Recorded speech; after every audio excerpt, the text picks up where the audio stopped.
A fé que transforma, da luz, da escuridão para a luz.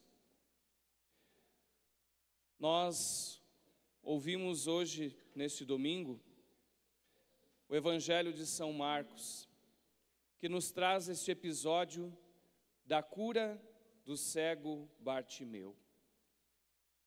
E com a atitude dessa pessoa, nos é ensinado sobre a importância da fé. A fé inabalável e a busca do ser humano em encontrar a cura em Jesus. Jesus, movido pela compaixão, restaura a visão de Bartimeu, simbolizando também neste gesto, não somente a recuperação da visão física, mas também da transformação espiritual. Em outras palavras, Bartimeu encontrou em Jesus uma nova razão para viver. Aquele que era cego, mendigo, que nem nome tinha, porque Bartimeu não é nome. No hebraico, sempre a palavra bar significa filho de. E Timeu, então, o nome do seu pai. Então ele não é nem reconhecido pelo seu próprio nome, mas é reconhecido como o filho de fulano. Então, ele não tem nem o seu nome expresso para assim representar a sua dignidade. Todos nós gostamos de ser chamados pelo nosso nome, né? E não apenas pelo apelido ou pela referência, né? O filho de, a filha de fulana, de cicrana. A gente não... É melhor ouvir o nosso nome, né? Do que a referência. Na primeira leitura, nós ouvimos o profeta Jeremias trazer uma mensagem de esperança para o povo de Israel e para nós também. O povo de Israel que estava passando pela dura experiência do exílio, onde todas as certezas que eles tinham como povo eleito, Jerusalém, a cidade santa, que ninguém invadiria, o templo como a casa de Deus, que ninguém destruiria, de repente tudo isso vem abaixo. Os babilônios vencem e levam ainda por cima os chefes de Israel presos, cativos para o exílio. E aí a grande pergunta que vem com o povo de Deus é: o que aconteceu? Onde está Deus neste momento de dor? E os profetas vêm para lembrar que essas tragédias não são sinal de que Deus não está presente. Mas quando Israel vai se afastando de Deus, vai deixando de ouvir a voz de Deus, então vai preparando para si um destino trágico. Mas mesmo no meio desta tragédia, o profeta vem para trazer uma luz e compara o retorno do povo a Jerusalém como a imagem de um rebanho que volta para o seu pastor. Com isso nós vemos uma imagem de cura e de restabelecimento da relação com Deus, que é central nesse texto. Passando para a segunda leitura da carta aos Hebreus, a carta aos Hebreus vem nos falar que Jesus é para nós este mediador. Se no Antigo Testamento o sumo sacerdote era aquele que mediava o relacionamento do povo com Deus através do sacrifício, do animal que eles ofereciam, e aí o sacerdote imolava, o sangue era espargido, enfim, com todos os significados de perdão dos pecados, de agradecimento, de comunhão. Agora Jesus é para nós o sumo sacerdote, pois ele ofereceu um sacrifício que não precisa mais ser repetido. Em outra passagem, o autor de Hebreus vai dizer que Jesus é o sacerdote, é o altar e é o cordeiro.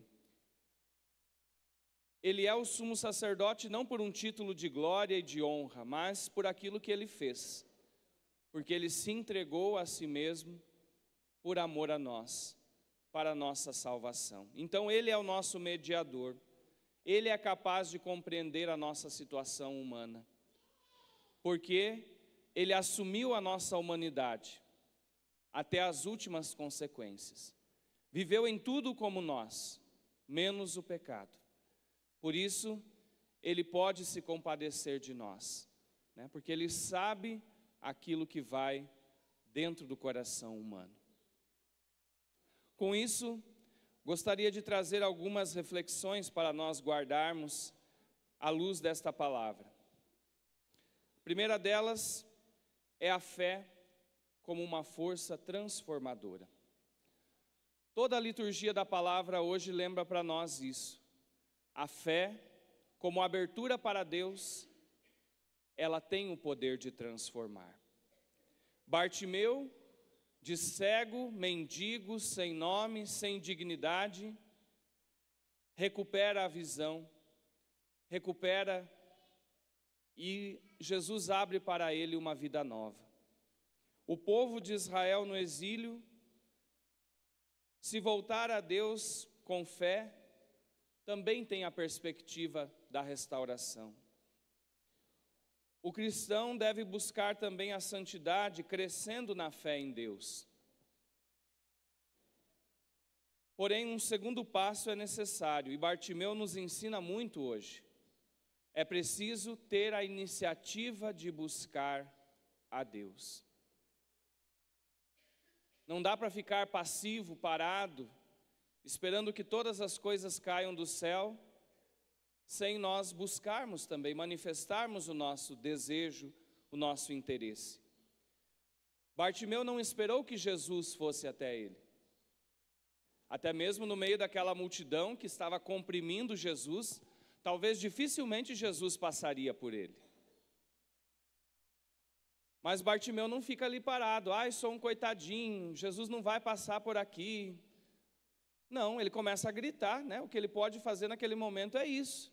Jesus, filho de Davi, tem piedade de mim. E então ele atrai a atenção de Jesus para si. Assim como ele, nós também somos convidados a buscar a Deus de maneira ativa, expressando nossa necessidade e nossa confiança no seu poder. E isso nos leva a um terceiro passo. Quando clamamos por Deus, devemos pedir com sinceridade. A sinceridade que Bartimeu teve diante de Jesus. Devemos apresentar a Ele o nosso desejo mais profundo e não superficialidades. Muitas vezes no nosso relacionamento com Deus, a gente corre o risco de pedir muitas coisas que não são o necessário. A gente corre o risco de achar que a nossa vida depende de muitas coisas que são superficiais. Bartimeu, como cego, como mendigo, o que é que normalmente ele pediria para as pessoas? Me dá uma esmola. No seu manto as pessoas jogavam moedas e quando ele ouvia, né, o barulho das moedas ali, batendo umas nas outras, ele perceberia que tinha recebido uma ajuda. Para Jesus ele não pede isso. Quando Jesus pergunta, o que queres que eu te faça? Né, Jesus já sabia, mas ele queria ouvir também de Bartimeu. Senhor, que eu volte a ver, que eu veja, que eu recupere a minha dignidade, que eu não precise mais ficar dependendo de esmolas, que eu possa prover o meu pão com o meu próprio trabalho. Ele pede o essencial, ele pede aquilo que pode transformar de fato a sua vida. E Jesus demonstra a sua compaixão, que é a compaixão de Deus. Ele se compadece das nossas fraquezas e quer nos restaurar. Mas para que isso aconteça, é preciso dar o passo da confiança. Bartimeu confia em Jesus. Bartimeu confia que no meio daquela multidão de tantas pessoas, somente um poderia fazer aquilo que ele desejava. E ele faz de tudo para ir ao encontro de Jesus. Nesse entremeio do Evangelho, um detalhe bem interessante nos leva também a pensar sobre a importância da comunidade. No Evangelho de Marcos nós temos a multidão que em dois momentos, né? Num primeiro momento a multidão é negativa para com o Bartimeu. Depois, a multidão incentiva Bartimeu. E assim nós podemos perceber a diferença que há entre multidão e comunidade. Enquanto há uma multidão, a multidão é o quê? É uma massa de gente que talvez nem se conheçam, a grande maioria das vezes não se conhecem uns aos outros, e estão ali num amontoado coletivo. Isso é multidão. E nesse primeiro momento, a multidão, quando Bartimeu começa a gritar, o que ela faz?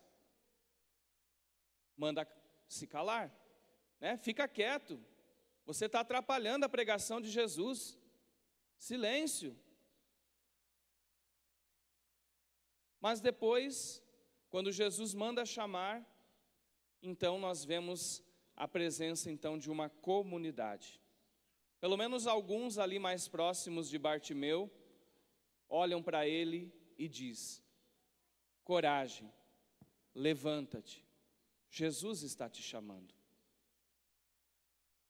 Nós não sabemos o que aconteceu em detalhes ali, mas com certeza Bartimeu deu aquele pulo e, como cego, talvez tenha sido conduzido pelas pessoas até chegar a Jesus.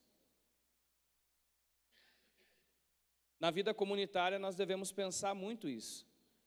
A nossa comunidade é multidão, onde cada um segue os seus interesses, e muitas vezes podemos criar barreiras para os nossos irmãos e irmãs verem Jesus. Ou a nossa comunidade, ou queremos ser de fato uma comunidade que leva as pessoas até Jesus, que facilita as coisas, né, que mostra Jesus com misericórdia e com verdade. E um último elemento, e não menos importante, é aquilo que caracteriza o milagre. O milagre no Evangelho, ele sempre acontece quando há também o seguimento. O Bartimeu muito bem poderia ter levantado e ido embora, né? Simplesmente fui curado, obrigado Jesus, né? E tchau. Mas, diz o evangelista Marcos, no mesmo instante, ele recuperou a vista e seguia Jesus pelo caminho. A vida dele não voltaria mais a ser a mesma. Ele quer uma vida nova seguindo os passos de Jesus. Muitas pessoas quiseram seguir Jesus. Nos evangelhos nós vemos muitos que foram curados, se colocaram na disposição de fazer parte do grupo de Jesus. Alguns Jesus aceitou, outros Jesus falou para que voltassem para suas casas, para suas cidades e anunciassem as boas novas, as maravilhas que Deus fez em seu favor. Muitos Jesus antecipou e fez deles como que apóstolos, né? Ao invés de fazer parte dos 12, é claro, mas Jesus já os enviou para as suas cidades para anunciarem esta boa nova, para anunciarem esta presença misericordiosa do Filho de Deus em meio à humanidade. Que nós também possamos entender que o verdadeiro milagre acontece quando de fato há fé, e quando esta fé nos leva a um aprofundamento no seguimento de Jesus. Que no exemplo da fé de Bartimeu, nós também nos sintamos inspirados e impulsionados na nossa caminhada de fé, vendo aquilo que os olhos naturais não veem. Bartimeu era cego, mas São Marcos coloca que ele viu mais do que os próprios discípulos. Porque enquanto os discípulos se escandalizavam e questionavam, quem é Jesus? Quem é esse homem? Bartimeu sabe a resposta. Ele é o filho de Davi, aquele que pode e tem compaixão de nós. Louvado seja nosso Senhor Jesus Cristo.